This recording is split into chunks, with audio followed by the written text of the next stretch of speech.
Good morning. सभी का स्वागत है सीएल कैरियर एकेडमी के यूट्यूब चैनल पर, जहां पर हम डेली करंट अफेयर्स लेकर आते हैं सुबह 7:15 पर।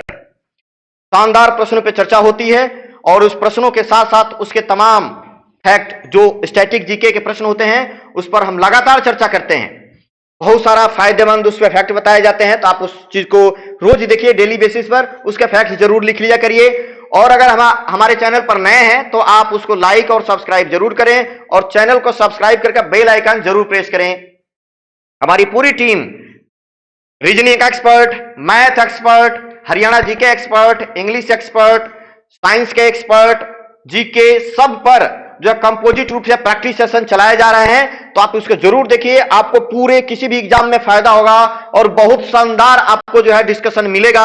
हमारे इस चैनल पर सब्सक्राइब जरूर करिए और साथ ही साथ गूगल प्ले स्टोर से हमारे इस एकेडमी का जो लर्निंग ऐप है सीएल कैरियर एकेडमी नारनौल के नाम से, उसको डाउनलोड करिए। वहां पर सिर्फ 999 रुपए में आपको 1 साल का सब्सक्रिप्शन मिलेगा। आप किसी भी एग्जाम की तैयारी कर सकते हैं, एसएससी हो, एसएससी हो, स्टेट पीसीएस हो, कोई भी एग्जाम है आप उस पर तैयारी कर सकते हैं मात्र 999 रुपए में। तो उसको डाउनलोड जरूर करिए और हमारे चैनल को सब्सक्राइब जरूर करिए, इसको अधिक से अधिक शेयर करिए। चलिए आते हैं आज का करंट अफेयर्स का प्रश्न जो आपके स्क्रीन पर है। देखिए, बहुत ही शानदार प्रश्न है। हाल ही में किस राज्य ने 11वीं जूनियर राष्ट्रीय पुरुष हॉकी चैंपियनशिप 2021 जीती है?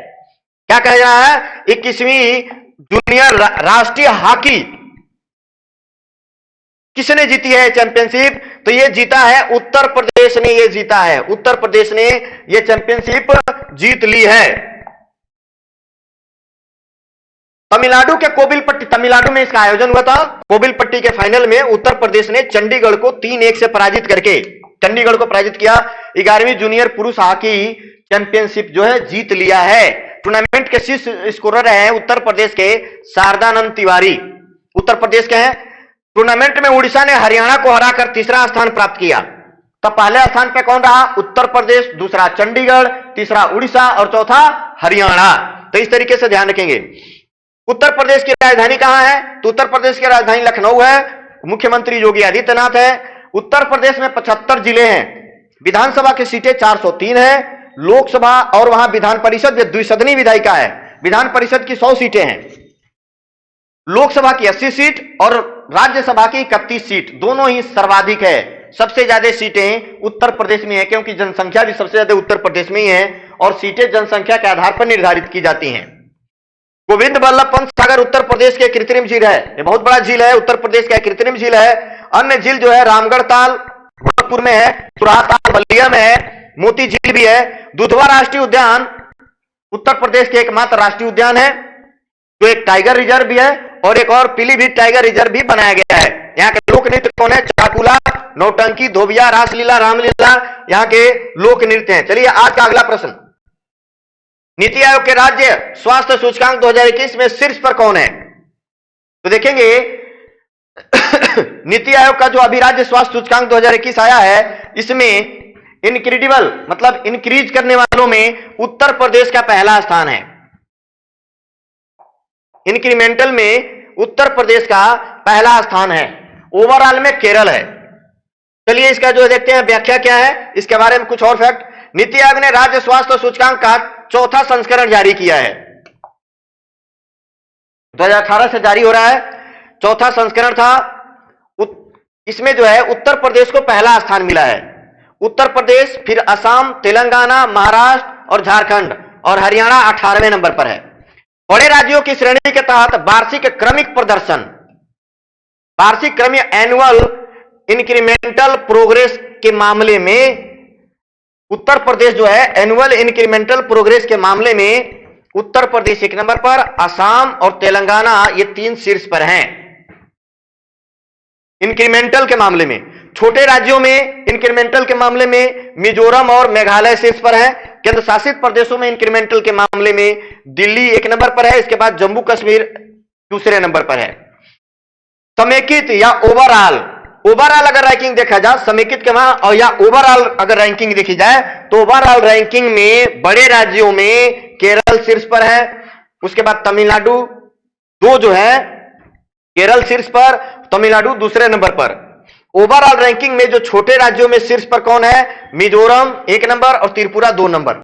ओवरऑल रैंकिंग की जो छोटे राज्यों में है, मिजोरम 1 नंबर पर है। ओवरऑल रैंकिंग की केंद्र शासित प्रदेशों में दादर नगर हवेली दमन दीव जो केंद्र शासित प्रदेश 1 नंबर पर है और चंडीगढ़ दूसरे नंबर पर है। याद रखिएगा। नीति आयोग के बारे में जानिए। नीति आयोग की स्थापना 1 जनवरी 2015 को हुई थी। इसके अध्यक्ष जो होते हैं प्रधानमंत्री, वर्तमान में नरेंद्र मोदी हैं, और इसके अध्यक्ष एक उपाध्यक्ष की नियुक्ति करते हैं जो वर्तमान उपाध्यक्ष राजीव कुमार हैं, और सीईओ अमिताभ कांत हैं। ये सारे फैक्ट ध्यान रखिएगा, बहुत परीक्षाओं के लिए बहुत महत्वपूर्ण है। भारत के नए उपराष्ट्रीय सुरक्षा सलाहकार कौन बने हैं? भारत के नए उपराष्ट्रीय सुरक्षा सलाहकार कौन बने हैं? तो कौन बने हैं? विक्रम मिश्री। विक्रम मिश्री जो है भारत के नए उपराष्ट्रीय सुरक्षा सलाहकार बने हैं। वर्तमान में राष्ट्रीय सुरक्षा सलाहकार अजीत डोभाल है। चीन मामलों के जानकार और पूर्व राजदूत विक्रम मिश्री को उप सुरक्षा सलाहकार बनाया गया है। 1989 बैच के आईएफएस अधिकारी हैं। वहीं भारत के वर्तमान सुरक्षा सलाहकार कौन है? अजीत डोभाल हैं। ये ध्यान रखिएगा, अजीत डोभाल हैं। अजीत डोभाल को कैबिनेट मंत्री के समान दर्जा प्राप्त हुआ है। काशी फिल्म महोत्सव 2021 का आयोजन कहां हुआ? काशी फिल्म महोत्सव 2021 का आयोजन हुआ है वाराणसी में। Varanasi is the right answer. Kashi film महोत्सव का आयोजन कहां किया गया है? वाराणसी में किया गया है। इसका उत्तर आप लोग याद रखिएगा, वाराणसी। उत्तर प्रदेश व सूचना, देखिए उत्तर प्रदेश सरकार, सूचना और प्रसारण मंत्रालय, केंद्रीय सूचना और प्रसारण मंत्रालय ने मिलकर वाराणसी में काशी फिल्म महोत्सव का आयोजन किया है।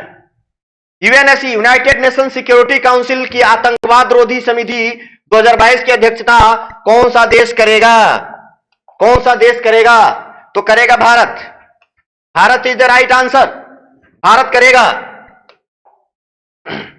भारत जनवरी 2022 में 10 वर्ष के अंतराल के बाद यूएनएससी, संयुक्त राष्ट्र सुरक्षा परिषद के आतंकवाद विरोधी जो समिति है उसका अध्यक्षता करेगा। आखिरी बार इन्होंने 2022 में किया था, फिर 2022 से वो अध्यक्षता करेगा। समिति का भारत के लिए अधिक महत्व है। भारत वैश्विक मंच पर आतंकवाद का विरोध करता रहता है। अब थोड़ा सा यूएनएससी के बारे में जाते हैं। UNSC, United nation security council, स्थापना हुआ था 24 अक्टूबर 1945। यूएनओ का एक अंग है ये। यूएनओ की स्थापना 1945 में हुई थी। मुख्यालय न्यूयॉर्क में है। और यूएनएससी के सदस्य हैं 15, 5 अस्थायी और 10 अस्थायी। 5 अस्थायी कौन कौन से हैं? तो जो 5 अस्थायी हैं याद रखिएगा, फ्रांस, ब्रिटेन, रूस, अमेरिका और चीन। फ्रांस, ब्रिटेन, रूस, अमेरिका और चीन 5 अस्थायी सदस्य हैं और 10 अस्थायी सदस्य हैं। भारत 10 अस्थायी सदस्यों में वर्तमान में शामिल है। 2021-2022 के लिए इसको फिर से नियुक्त चुना गया है 8वीं बार। संयुक्त राष्ट्र संघ का अंग है यूएनएससी। बहुत ही महत्वपूर्ण प्रश्न, इनमारसैट 6F1 संचार उपग्रह एक, इसको किस देश ने लॉन्च किया है? जापान ने। इनमारसैट 6F1 को जापान ने लॉन्च किया है। एक कम्युनिकेशन सैटेलाइट है।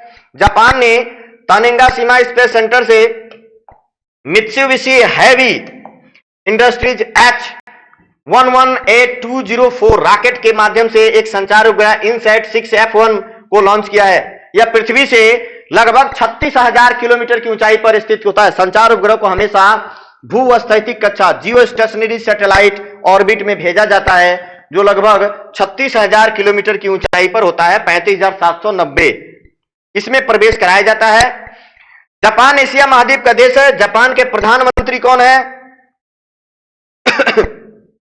योशिहिदो सुगा। कौन है? योशिहिदो सुगा। 2020 का जो टोक्यो ओलंपिक है वो जापान में ही हुआ था। जो 2020 का टोक्यो ओलंपिक 2021 में हुआ, और ध्यान रखेंगे जिसमें भारत ने शानदार प्रदर्शन करते हुए एक गोल्ड मेडल जीता था इस बार व्यक्तिगत रूप से।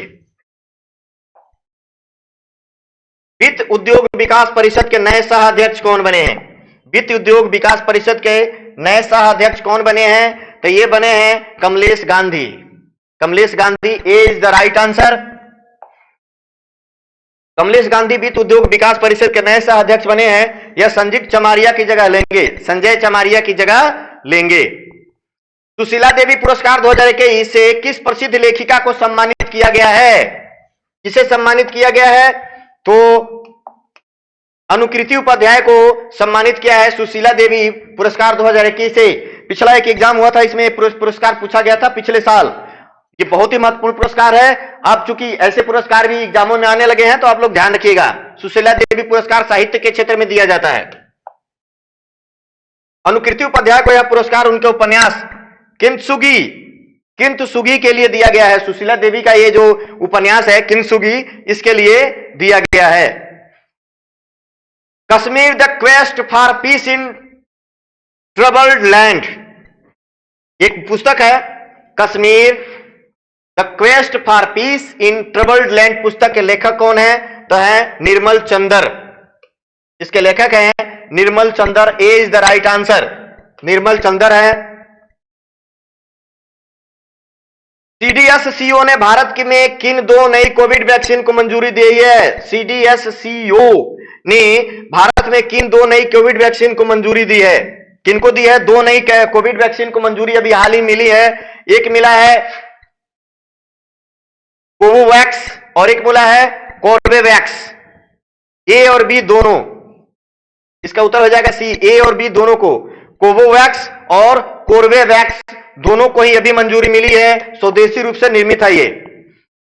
कॉर्बेवैक्स वैक्सीन भारत की पहली स्वदेशी रूप से विकसित आरबीडी वैक्सीन है। आरबीडी वैक्सीन है, प्रोटीन सब यूनिट वैक्सीन है, जिसे हैदराबाद की कंपनी बायोलॉजिकल ने विकसित किया है। और दूसरा जो है नैनो कण आधारित वैक्सीन कोवोवैक्स का विकास पुणे की company serum institute of India ने किया है। तो इस तरह से आप इस फैक्ट को ध्यान रखेंगे। बहुत ही महत्वपूर्ण प्रश्न है ये वाला। ये वैक्सीन वाले प्रश्न बहुत ही महत्वपूर्ण है, वेरी वेरी इंपॉर्टेंट है ये। आप इसको जरूर लिखेंगे, वेरी वेरी इंपॉर्टेंट। ये परीक्षा के डायरेक्ट आ सकता है। तो इस तरह से हमने महत्वपूर्ण प्रश्नों पे जो है चर्चा किया है। और आप देखेंगे इस तरीके के फैक्ट और इस तरीके के प्रश्न अब लगातार पढ़ते रहिए। प्रत्येक दिन सुबह 7:15 पर हम आपके लिए इस तरीके के डेली महत्वपूर्ण करंट अफेयर्स लेकर आते रहेंगे। डेली बेसिस पर मिलेगा। तो आप हमारे चैनल पर यदि नए हैं तो उसको सब्सक्राइब लाइक जरूर करिए। चलिए कल फिर मिलते हैं नए करंट अफेयर्स के साथ। तब तक के लिए जय हिंद, जय भारत।